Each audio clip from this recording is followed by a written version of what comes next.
Amerika Serikat selalu digambarkan sebagai lambang kekuatan dunia. Dari kejayaan Hollywood hingga Wall Street, dari Silicon Valley hingga Pentagon, segalanya tentang Amerika terasa megah. Tapi, seperti gedung pencakar langit yang berdiri kokoh namun keropos di dalam, ekonomi Amerika saat ini menyimpan banyak tanda bahaya. Tanda-tanda yang seringkali tidak muncul di berita utama.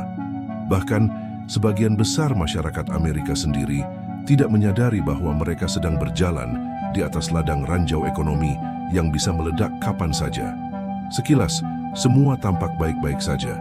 Lapangan kerja ada, pasar saham masih naik turun seperti biasa, dan konsumsi masyarakat masih berjalan. Tapi jika kita mau melihat lebih dalam, ada sinyal-sinyal yang tak boleh diabaikan. Kita akan membahas satu persatu tanda awal dari krisis ekonomi yang bisa saja mengubah wajah Amerika dalam beberapa tahun ke depan. Mari kita mulai dengan utang nasional. Pada tahun 2025, utang nasional Amerika sudah menembus angka 36 triliun dolar. Untuk setiap warga Amerika, bayi hingga lansia, itu setara dengan beban lebih dari 100 ribu dolar per kepala. Lebih mengkhawatirkan lagi, utang ini naik lebih dari 1 triliun dolar setiap 100 hari. Ini bukan hanya soal jumlah besar, masalahnya adalah pada bunga. Beban bunga utang pemerintah kini menjadi salah satu pos pengeluaran terbesar, bahkan melampaui anggaran militer. Artinya pemerintah Amerika membayar lebih banyak untuk bunga utang daripada untuk seluruh operasi militer mereka di seluruh dunia. Jika bunga terus naik, atau jika investor asing mulai ragu membeli obligasi AS, krisis kepercayaan bisa terjadi. Apalagi banyak negara kini mulai mengurangi pembelian surat utang Amerika, terutama China dan Jepang. Bayangkan jika tiba-tiba ASM kesulitan menjual utangnya. Ini bisa menjadi guncangan sistemik yang efeknya terasa hingga ke seluruh dunia. Tanda berikutnya terlihat di keseharian rakyat Amerika. Biaya hidup melonjak, terutama untuk kebutuhan dasar seperti makanan, sewa rumah, dan layanan kesehatan. Harga sewa apartemen di kota seperti New York dan San Francisco bisa mencapai ribuan dolar per bulan untuk ukuran sangat kecil. Di saat yang sama, jumlah tunawisma melonjak tajam. Tenda-tenda darurat dan kamp liar mulai muncul di sepanjang trotoar dan jembatan kota-kota besar. Ini bukan hanya krisis kemiskinan, ini adalah refleksi dari ketimpangan ekonomi yang makin menganga. Lalu kita lihat data dari lembaga keuangan. Sejak 2023, tingkat gagal bayar kartu kredit dan pinjaman mobil meningkat signifikan. Di beberapa wilayah, terutama negara bagian selatan dan tengah, lebih dari 7% pemegang kredit mobil mengalami default. Artinya mereka tidak sanggup mencicil kendaraan mereka, yang merupakan alat penting untuk bekerja di negara seperti Amerika. Ketika utang konsumen meningkat dan kemampuan membayar menurun, itu pertanda bahwa ekonomi rumah tangga sedang melemah. Indikator teknis lainnya adalah yield curve inversi. Ini terjadi ketika imbal hasil obligasi jangka pendek justru lebih tinggi dari jangka panjang. Sinyal klasik bahwa investor takut akan masa depan jangka pendek. Inversi seperti ini telah terjadi sebelum hampir setiap resesi besar dalam sejarah Amerika, dan ya, itu sudah terjadi sejak pertengahan 2023 hingga kini. Namun anehnya, banyak analis mulai meremehkannya, seolah pola sejarah tak lagi relevan. Padahal justru ketika orang mulai lengah, krisis sering kali datang. Mari kita bergeser ke sektor industri. Produksi barang tahan lama seperti mobil, alat berat, hingga properti mulai menurun. Konsumen menahan belanja besar karena mereka tidak yakin dengan masa depan. Penjualan rumah baru melambat, harga properti mulai stagnan, atau bahkan turun di beberapa kota. Lalu indeks manufaktur PMI menunjukkan angka kontraksi, berada di bawah 50 selama lebih dari 6 bulan. Ini menandakan bahwa pabrik-pabrik di Amerika sedang mengurangi produksi, bukan karena efisiensi, tapi karena permintaan yang melemah.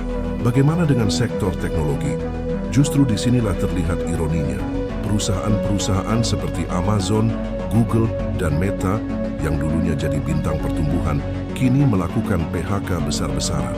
Di tahun 2023 dan 2024, ratusan ribu pekerja teknologi kehilangan pekerjaan. Ini bukan hanya karena overhiring saat pandemi, ini adalah pertanda bahwa laju pertumbuhan mulai melambat. Startup kesulitan mencari pendanaan. Venture capital mulai berhati-hati. Ekosistem teknologi IC yang selama 2 dekade terakhir menjadi motor pertumbuhan ekonomi, kini mulai goyah. Dalam situasi seperti ini, banyak warga Amerika mengandalkan pasar saham dan kripto untuk menyelamatkan masa depan mereka.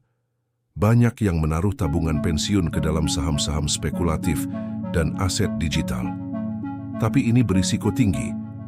Pasar saham bisa jatuh sewaktu-waktu.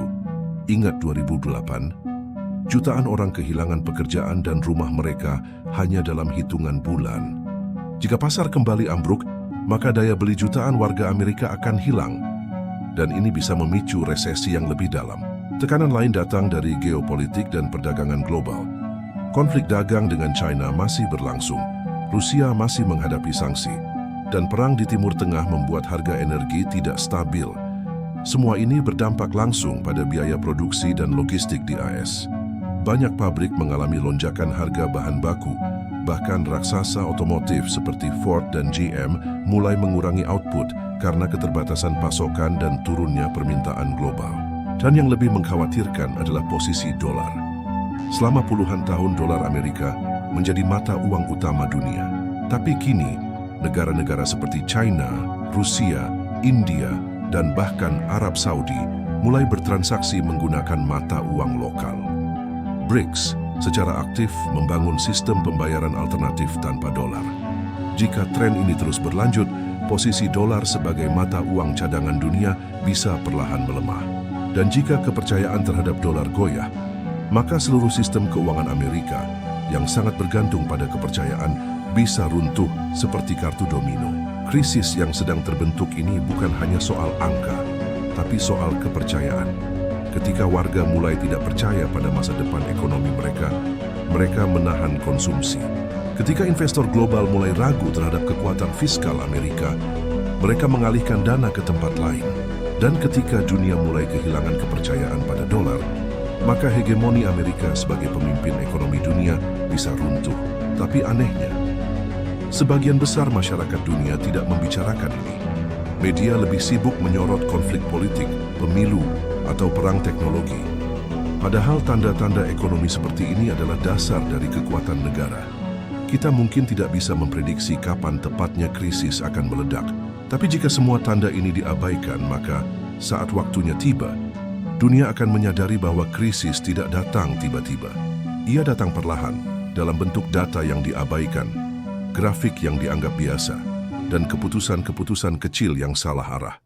Inilah saatnya kita mulai membuka mata, bukan untuk panik, tapi untuk bersiap. Karena ketika Amerika Serikat terguncang, dampaknya tidak hanya dirasakan oleh rakyatnya saja, tetapi juga oleh seluruh dunia. Ekonomi global saat ini terlalu terhubung. Dan ketika pusatnya mulai retak, getarannya bisa menjalar hingga ke ujung dunia.